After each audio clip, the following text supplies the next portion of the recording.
आज हम उपदेश शीर्षक उर्रिम और थुम्मिम धारण करने वाला महायाजक के साथ परमेश्वर का वचन अध्ययन करने का कुछ समय लेंगे।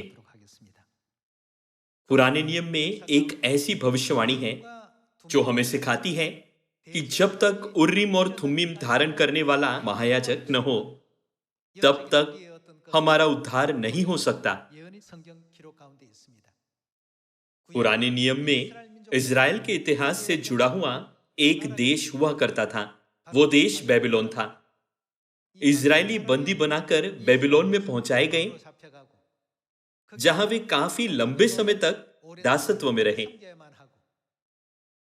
लेकिन अंत में वे बेबीलोन की बंधुआई से मुक्त होकर अपनी निज भूमि को लौट आए। इसके विषय में हम बाइबल में बहुत सी भविष्यवाणियां पा सकते हैं। पुराने नियम के इतिहास में जहां इस्राएली बेबीलोन में बंदी बनाकर पहुंचाए गए थे और फिर मुक्त हुए, हम अपनी कहानी पा सकते हैं। स्वर्गीय लोग बंदी होकर आत्मिक बेबीलोन में पहुंचाए गए और सच्चे परमेश्वर को जाने बिना कैद और उत्पीड़ित हुए। लेकिन अंत में वे मुक्त हो जाएंगे। बेबीलोन की बंधुआई से मुक्त होने के बाद इजरायली बहुत ही गंभीर अवस्था में पड़े। बेबीलोन में रहे बंदियों में से उन्हें सच्चे इस्राएलियों की पहचान करनी पड़ी थी। परमेश्वर के सच्चे लोगों की पहचान करने की प्रक्रिया आसान नहीं थी। ऐसा इसीलिए था क्योंकि वे बेबीलोन की बंधुआई में इतने लंबे समय के बाद अपनी वंशावली का पता नहीं लगा सके। चूंकि वे बेबीलोन के लोगों के बीच रह रहे थे, इसीलिए उनमें से कुछ इस्राएली पुरुषों ने बेबीलोन की महिलाओं से विवाह किया और कुछ इस्राएली स्त्रियों ने बेबीलोन के पुरुषों से विवाह किया था। उनके बच्चों ने भी बेबीलोन के लोगों से विवाह किया था। काफी समय बीत जाने के बाद वंशावली की बात बहुत ही पेचीदा लगी। कुछ मामलों में वे सुनिश्चित नहीं कर सके कि कोई इजरायली है या बेबीलोन के लोग। ये फैसला करने का कोई मानक नहीं था कि वे परमेश्वर के लोग हैं या नहीं। उस स्थिति में परमेश्वर ने उनकी वंशावली निश्चित करने का तरीका दिखाया। वो था सच्चे न्यायी अर्थात उर्रिम और थुम्मिम धारण करने वाले महायाजक के आगमन की प्रतीक्षा करना। जब तक उर्रिम और थुम्मिम धारण करने वाला महायाजक आकर न्याय नहीं करता था, तब तक किसी को भी इस्राएली नहीं माना जाता था। इसी तरह इस युग में भी भले ही हम आत्मिक बेबीलोन से मुक्त हो गए हैं, लेकिन हमें परमेश्वर के लोगों के रूप में स्वीकार करने के लिए किसको प्रकट होना चाहिए? उर्रिम और थुम्मिम धारण करने वाले महायाजक के आगमन के बिना हमारे लिए इस बात को साबित करने का कोई मानक या आधार नहीं होगा कि हम परमेश्वर के लोग हैं।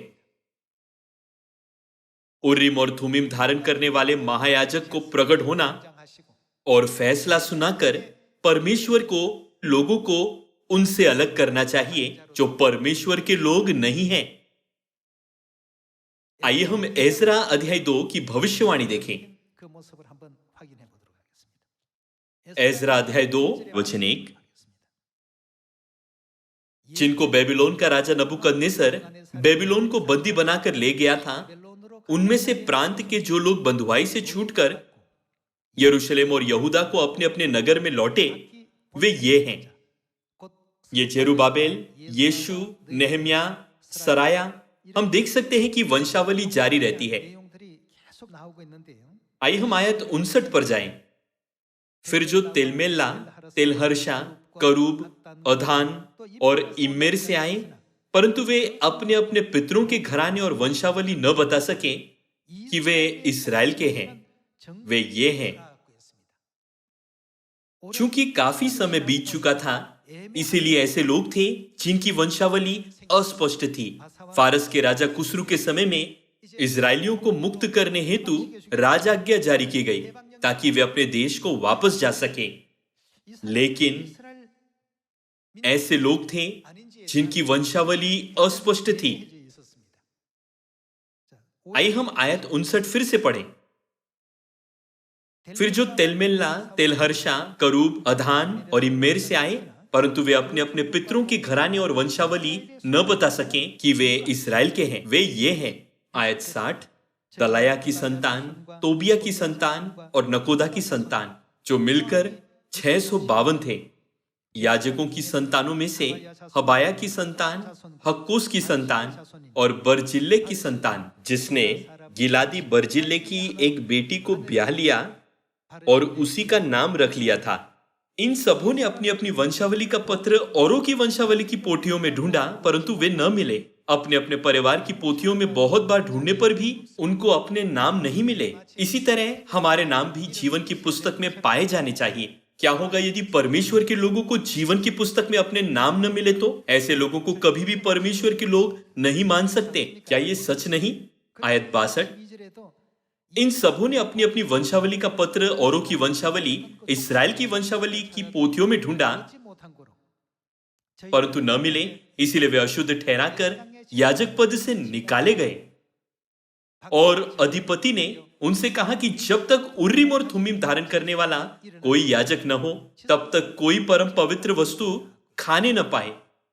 उनका परम पवित्र वस्तु खाने का अधिकार, अर्थात उनके याजकीय काम को उर्रीम और थुम्मीम धारण करने वाले याजक के आने के समय तक विलंबित कर दिया गया। ये इसीलिए था क्योंकि उनकी वंशावली अस्पष्ट थी। चूंकि उन्हें अपनी वंशावली के पत्र नहीं मिले, इसीलिए यह स्पष्ट नहीं था कि वे इस्राएली हैं या नहीं। चूंकि बात अनिर्णित थी, इसीलिए अधिपति ने उनसे कहा, जब तक उर्रीम और थुम्मीम धारण करने वाला कोई याजक न हो, तब तक कोई परम पवित्र वस्तु खाने न पाए। ये बात इस्राएलियों के बेबीलोन से मुक्त होकर अपनी निज भूमि को लौटने की प्रक्रिया में घटित हुई। क्या हम अनंत स्वर्ग के राज्य में वापस जाने की प्रक्रिया में नहीं है? तब उर्रीम और थुम्मीम किसे संकेत करते हैं? आइए हम निर्गमन अध्याय 28 पर जाएं। निर्गमन अध्याय 28 आयत 30, अध्याय 28 आयत 30, और तू न्याय की चपरास में उर्रीम और थुम्मीम को रखना, और जब जब हारून यहोवा के सामने आए, तब तब वे उसके हृदय के ऊपर हो। इस प्रकार हारून इस्राएलियों के लिए यहोवा के न्याय को अपने हृदय के ऊपर नित्य लगाए रहे। वे याजक के वस्त्र की चपरास में जड़े गए दो मणियां हैं। इन दो मणियों को उर्रीम और थुम्मीम कहते थे। उर्रीम का अर्थ क्या है और थुम्मीम का अर्थ क्या है? यदि हम दूसरे संस्करण की पद टिप्पणियों में देखें तो उर्रीम का अर्थ क्या है? उर्रीम का अर्थ ज्योति है। तुम्मीम के विषय में क्या? तुम्मीम सिद्धता है। उर्रीम और थुम्मीम का अर्थ सिद्धता की ज्योति है। दूसरे शब्दों में इसका अर्थ संपूर्ण सत्य है, क्योंकि ज्योति सत्य को संकेत करती है। पहले यूहन्ना की पुस्तक में लिखा है, परमेश्वर ज्योति है। हमें जानना चाहिए कि संपूर्ण सत्य अर्थात उर्रीम और थुम्मीम धारण करने वाला याजक है कौन? पुराने नियम के समयों में याजक के वस्त्र में दो मणियां अर्थात उर्रीम और थुम्मीम जड़ने की विधि थी। तब वो याजक कौन है जो सिद्धता की ज्योति अर्थात संपूर्ण सत्य ले आया? एक बार हम संपूर्ण सत्य खोज निकालें तो उर्रीम और थुम्मीम धारण करने वाले याजक को पहचान सकेंगे। तब संपूर्ण सत्य क्या है? बाइबल इसके विषय में क्या बताती है? आइए हम इब्रानियों अध्याय 7 आयत 11 पर जाएं। इब्रानियों अध्याय 7 वचन 11 में लिखा है, यदि लेवीय याजक पद के द्वारा सिद्धि प्राप्त हो सकती, यदि सिद्धि प्राप्त हो सकती, क्या इसका अर्थ यह नहीं कि वो पद सिद्ध नहीं था? लेवीय याजक पद किस प्रकार की वाचा है? पुरानी वाचा अर्थात पुरानी व्यवस्था सिद्ध नहीं थी, जिसके सहारे लोगों को व्यवस्था मिली थी। तो फिर क्या आवश्यकता थी कि दूसरा याजक मलिकिसिदक की रीति पर खड़ा हो और हारून की रीति का न कहलाए? इसका अर्थ है, चूंकि हारून की रीति सिद्ध नहीं थी, इसीलिए परमेश्वर ने मलिकिसिदक की रीति स्थापित की, जो संपूर्ण सत्य है। आयत 12, क्योंकि जब याजक का पद बदला जाता है तो व्यवस्था का भी बदलना अवश्य है। याजक पद कैसे बदल गया है? हारून का अर्थात लेव्य याजक पद मलिकिसिदक के पद में बदल गया। इसके अलावा लिखा है, व्यवस्था का भी बदलना अवश्य है। इस कारण इब्रानियों अध्याय 7 इस बात की गवाही देती है कि पुरानी वाचा की व्यवस्था नई वाचा की व्यवस्था अर्थात मसीह की व्यवस्था में बदल जाएगी। आइए हम इब्रानियों अध्याय 7 आयत 13 पर जाएं। क्योंकि जिसके विषय में यह बातें कही जाती है कि वह दूसरे गोत्र का है, जिसमें से किसी ने वेदी की सेवा नहीं की, तो प्रकट है कि हमारा प्रभु यहूदा के गोत्र में से उदय हुआ है। और इस गोत्र के विषय में मूसा ने याजक पद की कुछ चर्चा नहीं की। हमारा दावा और भी स्पष्टता से प्रकट हो जाता है जब मलिकिसिदक के समान एक और याजक उत्पन्न हो जाता है। आयत 16, जो शारीरिक आज्ञा की व्यवस्था के अनुसार नहीं, पर अविनाशी जीवन की सामर्थ्य के अनुसार नियुक्त हुआ हो, क्योंकि उसके विषय में यह गवाही दी गई है, तो मलिकिसिदक की रीति पर युगानुयुग याजक है। इस प्रकार पहली आज्ञा निर्बल और निष्फल होने के कारण लोप हो गई। क्या पहली आज्ञा पुरानी वाचा की आज्ञा नहीं थी? इस प्रकार पहली आज्ञा निर्बल और निष्फल होने के कारण लोप हो गई, इसीलिए कि व्यवस्था ने किसी बात की सिद्धि नहीं की और उसके स्थान पर एक ऐसी उत्तम आशा रखी गई है जिसके द्वारा हम परमेश्वर के समीप जा सकते हैं। मसीह की नियुक्ति बिना शपथ नहीं हुई, क्योंकि वे तो बिना शपथ याजक ठहराए गए, पर यह शपथ के साथ उसकी ओर से नियुक्त किया गया, जिसने उसके विषय में कहा, प्रभु ने शपथ खाई और वो उससे फिर न पछताएगा कि तू युगानुयुग याजक है। इसी कारण यीशु जो शपथ के साथ याजक बने, युगानुयुग याजक है। यीशु किसकी रीति में याजक बनकर आए? वो मलिकिसिदक की रीति में याजक है। आइए हम आयत 22 देखें। इस प्रकार यीशु एक उत्तम वाचा का जामीन ठहरा। वे तो बहुत बड़ी संख्या में याजक बनते आए। इसका कारण यह था कि मृत्यु उन्हें रहने नहीं देती थी, पर यह युगानुयुग रहता है। इस कारण उसका याजक पद कैसा है? अटल है। इसका अर्थ है याजक पद नहीं बदलेगा। उनका याजक पद नहीं बदलता, पर सदा सर्वदा बना रहता है। तो इस याजक पद के अटल होने का कारण क्या है? यह इसीलिए है क्योंकि यह याजक पद सिद्ध है। हम ये पुष्टि कर सकते हैं कि मलिकिसिदक की रीति हमारे सनातन परमेश्वर का संपूर्ण सत्य है। इसी कारण हमें चाहिए कि हम उर्रीम और थुम्मीम धारण करने वाले के आगमन की प्रतीक्षा करें, जिसका अर्थ है सिद्ध याजक पद के साथ प्रकट होना, है कि नहीं? उर्रीम और थुम्मीम धारण करके प्रकट होने वाले याजक को दूसरी बार आने वाले मसीह होना चाहिए। इस युग में यदि हम सत्य की अटल और संपूर्ण ज्योति जो उर्रीम और थुम्मीम है अर्थात मलिकिसिदक की रीति में आने वाले मसीह को ग्रहण करने में विफल रहे, तो हमें स्वर्ग के राज्य में जाना छोड़ना होगा। लेकिन लिखा है, तुम एक चुना हुआ वंश और राजपदधारी याजकों का समाज हो। हम चुने हुए वंश राजपदधारी याजक कैसे बन सके? यह इसीलिए है क्योंकि हम उर्रीम और थुम्मीम धारण करने वाले महायाजक से मिले हैं। बाइबल ने पहले से ही भविष्यवाणी की थी कि यदि वो न आते तो हम आत्मविश्वास के साथ नहीं कह सकते, मैं स्वर्ग जाऊंगा, मेरा उद्धार होगा। आइए हम पहला पत्रस अध्याय 2 आयत 9 देखें। इस युग में इस याजक के आने से पहले हम कैसे थे? हम बरजिल्ले के परिवार जैसे थे। आयत 9, पर तुम एक चुना हुआ वंश और क्या राजपदधारी याजकों का समाज और पवित्र लोग और निज प्रजा हो, इसीलिए कि जिसने तुम्हें अंधकार में से अपनी अद्भुत ज्योति में बुलाया है, उसके गुण प्रकट करो। तुम पहले तो कुछ भी नहीं थे, पर अब परमेश्वर की प्रजा हो। तुम पर दया नहीं हुई थी, पर अब तुम पर दया हुई है। यहां हम देख सकते हैं कि भले ही हम पहले परमेश्वर की प्रजा नहीं थे, पर अब है। भले ही पहले हम पर दया नहीं हुई थी, लेकिन अब हम पर दया हुई है। किसके द्वारा? उरीम और थुमीम धारण करने वाले मसीह के द्वारा।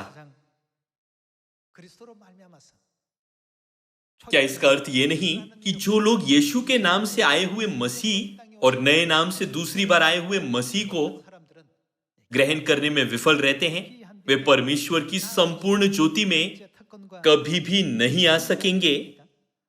यहां परमेश्वर हमें बरजिल्ले के परिवार जैसे याजकों के रूप में वर्णित करते हैं, जिन्हें परम पवित्र वस्तु खाने से रोका गया था।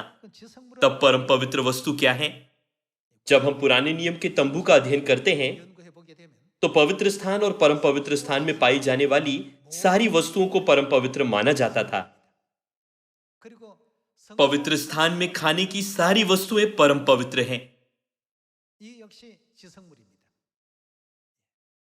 इसीलिए परम पवित्र वस्तु जो वे नहीं खा सकते थे, पवित्र स्थान से आने वाली वस्तु को संकेत करती है। तब यदि उर्रीम और थुमीम धारण करने वाला महायाजक इस युग में प्रकट होकर हमें परम पवित्र वस्तु खाने की अनुमति दे, तो हम किस प्रमाण के द्वारा ऐसी अनुमति पाते हैं? परम पवित्र वस्तु क्या है? आइए हम यूहन्ना अध्याय 2 के द्वारा जानें। आइए हम यूहन्ना अध्याय 2 आयत 17 पर जाएं। अध्याय 2 आयत 17। तब उसके चेलों को स्मरण आया कि लिखा है, तेरे घर की धुन मुझे खा जाएगी। इस पर यहूदियों ने उससे कहा, तू जो ये कहता है, तो हमें कौन सा चिन्ह दिखाता है? यीशु ने उनको उत्तर दिया, इस मंदिर को ढा दो और मैं इसे 3 दिन में खड़ा कर दूंगा। यहूदियों ने कहा, इस मंदिर के बनाने में 46 वर्ष लगे हैं, और क्या तू इसे 3 दिन में खड़ा कर देगा? परंतु उसने अपनी देह के मंदिर के विषय में कहा था। परम पवित्र वस्तु मंदिर से आनी चाहिए। जिस मंदिर के विषय में यीशु ने कहा था, वो उनकी देह का मंदिर था। यीशु ने हमें क्या खाने दिया? यीशु ने बार बार कहा कि हमें उनका मांस खाना और उनका लहू पीना चाहिए। आइए हम यूहन्ना अध्याय 6 में इस बात की पुष्टि करें। पुराने नियम के तंबू की सारी भेंटें, जैसे पाप बलि की भेंट या मेल बलि की भेंट, परम पवित्र वस्तु थी। यहां तंबू ही मंदिर है। यीशु ने अपनी देह को मंदिर बताया। आइए हम ये जाने कि यीशु के शरीर से क्या मिलता है जिससे हम खा और पी सकते हैं।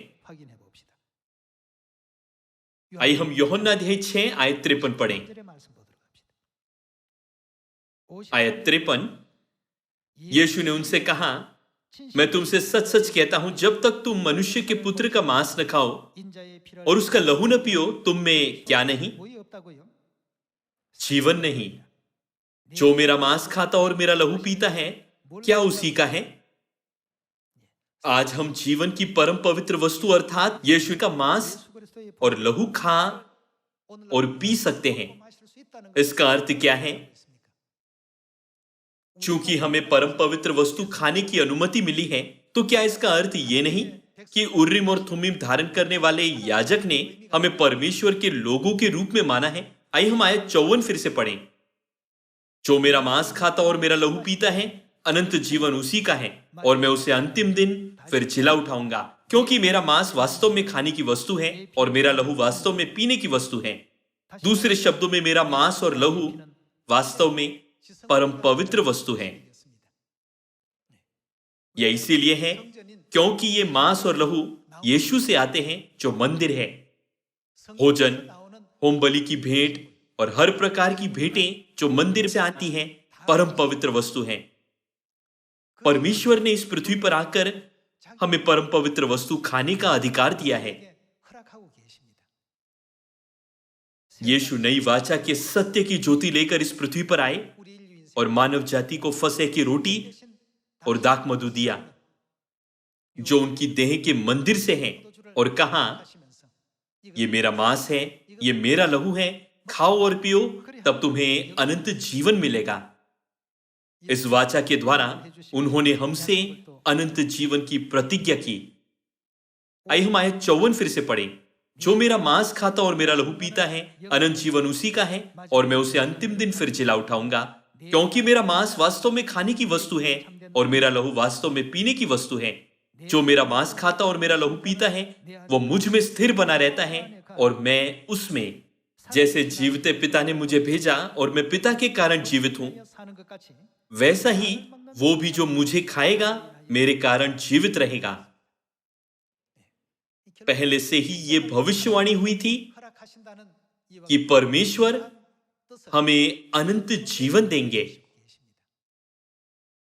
यीशु ने हमें मंदिर से आने वाली वस्तु खाने और पीने के लिए कहा। यह परम पवित्र वस्तु है जो केवल याजकों को दी जाती है। तब किस विधि में परमेश्वर ने मसीह के मांस और लहू की, जो परम पवित्र वस्तु है, छाप लगाई है? आइए हम मत्ती अध्याय 26 खोलकर यह पुष्टि करें कि इसकी छाप फसह में लगाई गई है। आइए हम आयत 17 देखें।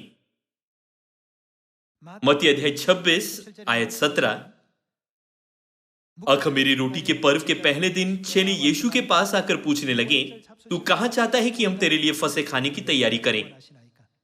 उसने कहा, नगर में अमुक व्यक्ति के पास जाकर उससे कहो, गुरु कहता है कि मेरा समय निकट है, मैं अपने चेलों के साथ तेरे यहां पर्व मनाऊंगा। अतः चेलों ने यीशु की आज्ञा मानी और फसह तैयार किया। आइए हम ये देखने के लिए कि यीशु ने फसह कैसे खाया, आयत 26 पर जाएं। जब वे खा रहे थे तो यीशु ने रोटी ली और आशीष मांगकर तोड़ी और चेलों को देकर कहा, लो खाओ, ये मेरी देह है। आयत 27। फिर उसने कटोरा लेकर धन्यवाद किया, इस कटोरे में दाख मधु था, और उन्हें देकर कहा, तुम सब इसमें से पियो, क्योंकि ये फसह का दाख मधु वाचा मेरा वो लहू है जो बहुतों के लिए पापों की क्षमा के निमित्त बहाया जाता है। आज परम पवित्र वस्तु खाने वालों को क्या दिया जाता है? अनंत जीवन। आत्मिक बेबीलोन से मुक्त होने का अर्थ बेशर्त स्वर्ग जाना नहीं है। मसीह की शिक्षा अनुसार जो उर्रिम और थुम्मीम के संपूर्ण सत्य के साथ मलिकिसिदक की रीति में इस पृथ्वी पर आए हैं, नई वाचा फसह की रोटी और दाख मधु अर्थात परम पवित्र वस्तु खाने वालों को अनंत जीवन और स्वर्ग के राज्य की गारंटी दी जाती है। मसीह को इस पृथ्वी पर उर्रिम और थुम्मीम लेकर आना चाहिए, जो नई वाचा के सत्य की सिद्ध व्यवस्था है और सारी मानव जाति के लिए परम पवित्र वस्तु अर्थात परमेश्वर का मांस और लहू, जो फसह की रोटी और दाख मधु है, खाने का मार्ग खोल देना चाहिए। जब मसीह आएंगे तो वो हमें फैसला सुनाएगा कि हम स्वर्ग में प्रवेश कर सकते हैं। सभी लोगों, वो कौन है?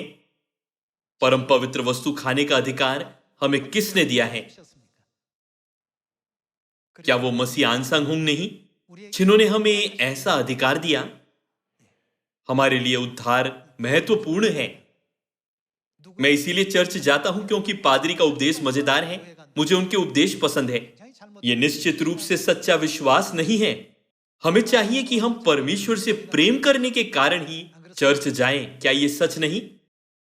पिता अनसांग सनातन महायाजक हैं, जिन्होंने हमें उर्रीम और थुम्मीम से परम पवित्र वस्तु खाने की अनुमति दी है।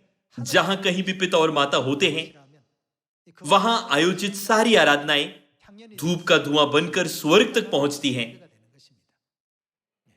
आइए हम उद्धार पर ध्यान दें और हमें यह अनुग्रह और आशीष देने के लिए स्वर्गीय पिता और स्वर्गीय माता का धन्यवाद और महिमा करें। अभी भी ऐसी गरीब आत्माएं हैं जो यहां वहां भटक कर परमेश्वर को ढूंढ रही हैं। आइए हम अपने आसपास के लोगों को इस सत्य और पिता और माता से परिचित कराएं। जब तक हमारे पास अवसर है, तब तक आइए हम समारी और पृथ्वी की छोर तक परिश्रम पूर्वक सुसमाचार प्रचार करें। इसके द्वारा मैं आज के उपदेश को समाप्त करना चाहूंगा। आपका बहुत बहुत धन्यवाद।